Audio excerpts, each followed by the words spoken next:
శ్రీకాకుళం జిల్లాలో డయేరియా కేసులు నమోదు కావడంపై ప్రభుత్వం సీరియస్గా దృష్టి సారించింది. సంతబొమ్మాలి మండలం తాళ్లవలస డయేరియా కేసులపై మంత్రి అచ్చెన్నాయుడు సమీక్ష నిర్వహించారు.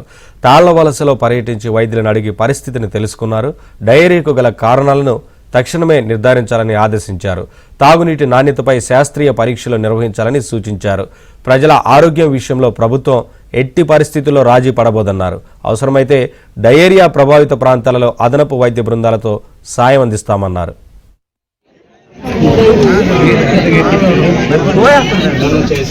వాటర్ రిపోర్ట్స్ అయితే నార్మల్ ఉన్నాయని ఆటోమేటిక్ చెప్తున్నారు.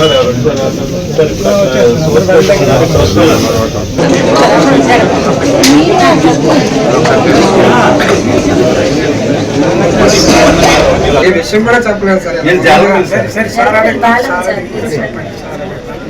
దాని కూడా ఏంటనేది అర్థం చేసి మాట్లాడారు.